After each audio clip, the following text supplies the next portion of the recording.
welcome you guys. Today we're going to be starting with chemical energetics. So we're going to cover exothermic and endothermic reactions, and we're also going to solve this practice question that I have from your past papers. This chapter includes rate of reaction, factors affecting the rate of reaction, collision theory, and chemical equilibrium.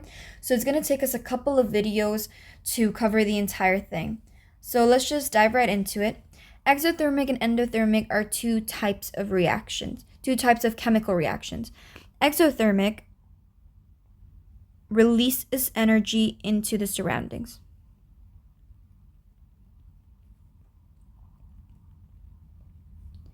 You can remember this by the fact that it starts with X, and X can stand for exit. So energy is being released into the surroundings. Endothermic is the opposite. It takes in energy from surroundings.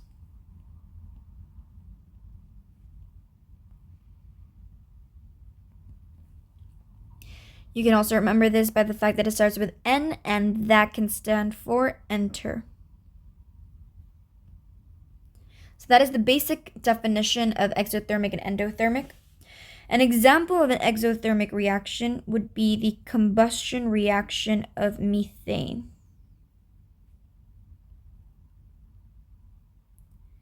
Now, energy is being released in this reaction. A trick I want you to remember is that all combustion reaction of all hydrocarbons is always exothermic.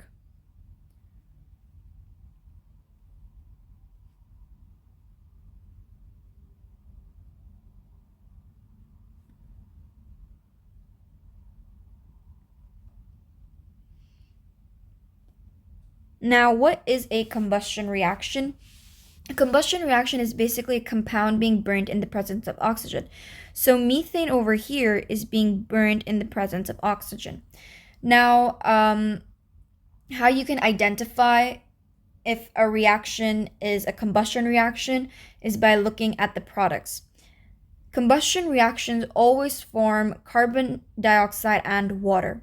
So when you see a compound and that compound is a hydrocarbon, which means that it is only carbon plus hydrogen,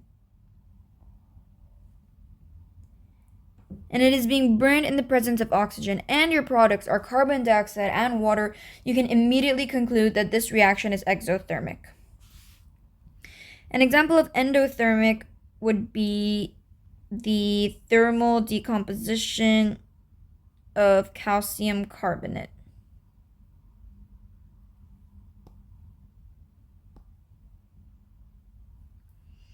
Now, another trick I want you to remember is that all thermal decomposition reactions are always endothermic. The reason behind that is, by definition, thermal decomposition reaction is a reaction that requires heat for it to occur. Thus, the use of thermal within the name. What happens basically is that you are providing heat to this compound over here, which causes it to decompose or split into the two products that we have over here. So one way you can identify if a reaction is a thermal decomposition reaction is if you have only one compound on the reactant side and more than one compound on the product side, which basically shows us that whatever you had on the reactant side is decomposed or split into whatever you got on your product side. Now, I want you guys to be aware that these are not the only exothermic and endothermic reactions. For example, nitrogen plus oxygen giving nitrogen monoxide is endothermic. Photosynthesis is endothermic. However, it is unlikely for you to have to identify exothermic and endothermic reactions based on prior knowledge without any other given. So if you don't have any other given, then you will probably be given these two general reactions to classify. But if it's not a combustion reaction of a hydrocarbon, or if it's not the thermal decomposition of any compound or if it's not photosynthesis, for example, then they will give you additional information for you to be able to identify if a reaction is exo or endo. And I'm going to explain that in a bit. But before we go on to identifying exothermic, endothermic based on additional information, I want you guys to be able to define exothermic reactions in terms of bonds and endo, because this has come as a paper 2 question. So in an endothermic reaction, the energy needed to break bonds is greater than the energy released in bond formation.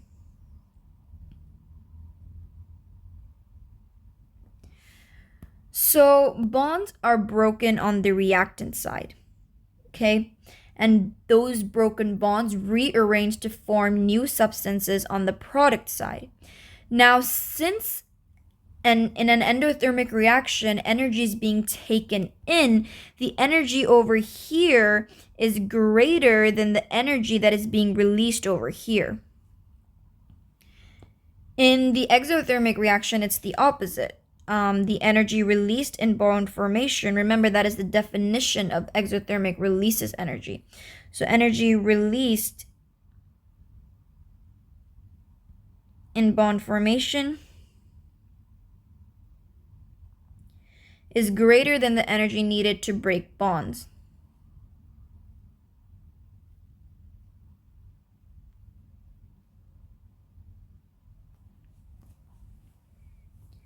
Please remember this. It is very important. It is not an uncommon question in your paper 2 exam.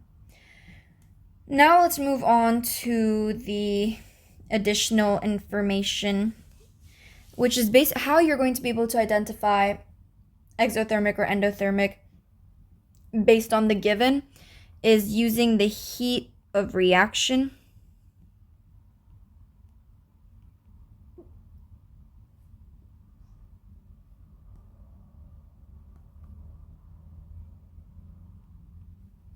Which is denoted by delta H.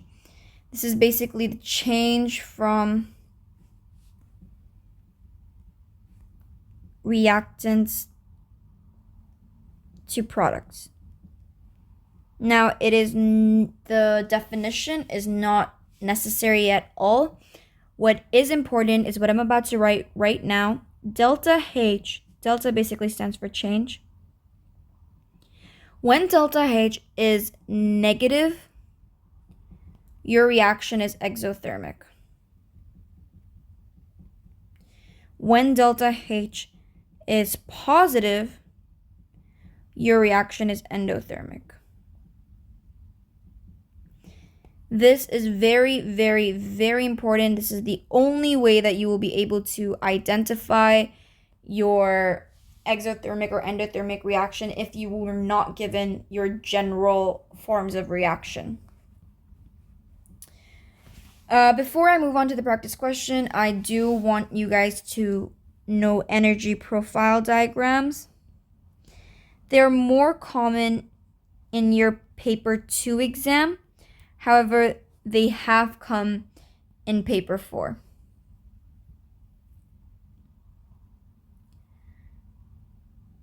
So you have your axis. You have your energy over here, your progress over here. Now, what an exothermic reaction would look like is this. More or less. Obviously, I'm not an artist, and I am actually very bad at drawing, but this is what a general picture of the exothermic energy profile diagram would be. And you guys should know that this is drawn for every exothermic reaction. It will not change. The only thing that will change is the reactants that you label here and the products that you label here. In your paper 4, usually what they ask you is to label the reactants and products. So if you had the combustion reaction of methane, for example, then you would write CH4 plus 2O2 over here, and then you'd write CO2 plus 2H2O over here.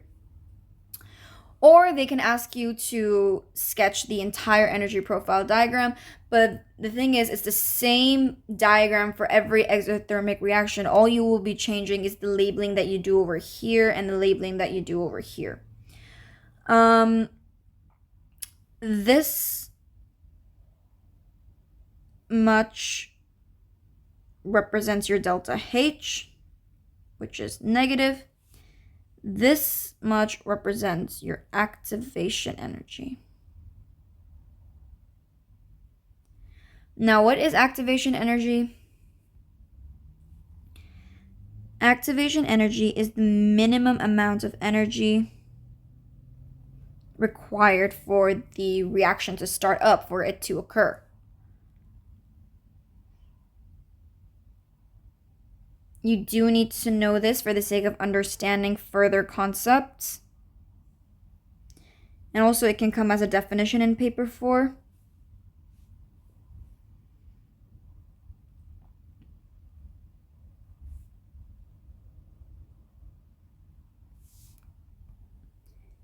You also need to remember that activation energy is always positive, because I remember this being a paper 2 question. Now your endothermic would look something like this. Once again, you draw your axis. Okay, this is supposed to be intersected over here, but like, it's fine. We'll work with this.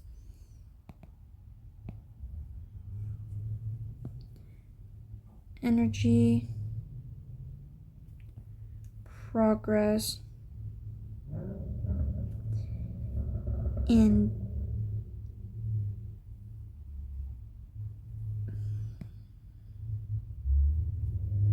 this is what an endothermic reaction would look like.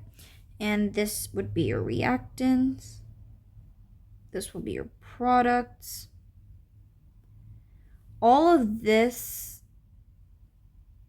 is your activation energy.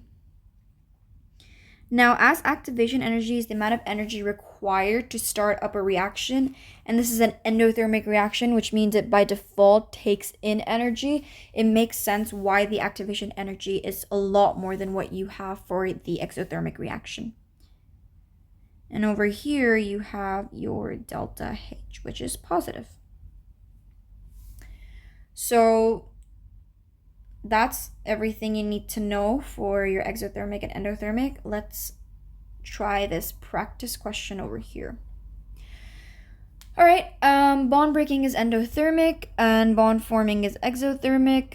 Bond energy is the amount of energy needed to break 1 mole of the specified bond. Use the following bond energies to determine whether this reaction is exothermic or endothermic. Now, the only way that you can determine if it's exothermic or endothermic is by figuring out what delta H is. How you're going to be able to calculate delta H is you need reactants, you need products, because delta H is equal to reactants minus products. Always, this is very important. This is your bond energy calculation is a pretty common question in your paper 4, so you're always going to have to do this. Delta H is reactant minus product. Now, what do we have on our reactant side? Let's start with that. So we have, I see a C and C bond. There's 1 bond here. Okay, I'm going to reduce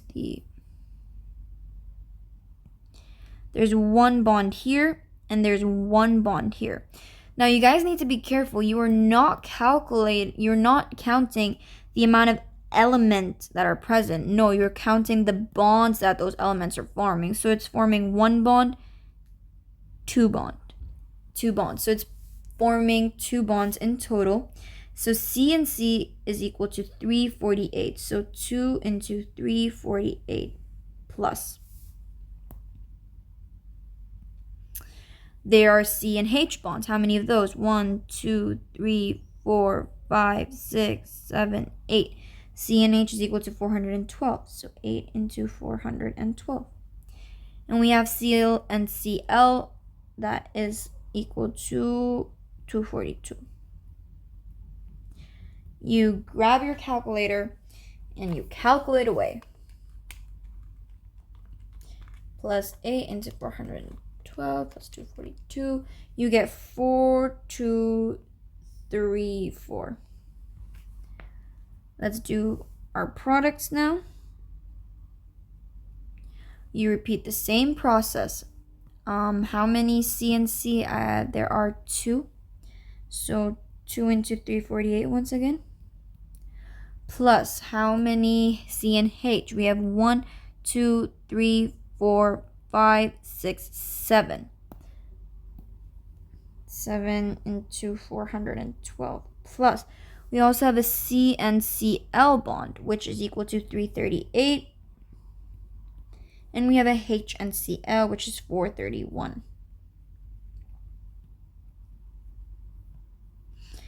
Again, grab your calculator.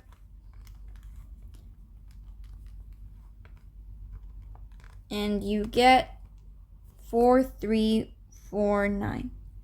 Now you're going to do reactants minus product. You get minus 115. And since delta H is negative, the reaction is exothermic. Had this been a positive answer, you would have written endothermic over here. And that's basically how you solve this question, and this is the basic working for most of the questions that are related to chemical energetics in your IGCSE. So I hope you guys were able to understand the concept, and in our next video, we're going to cover rate of reactions.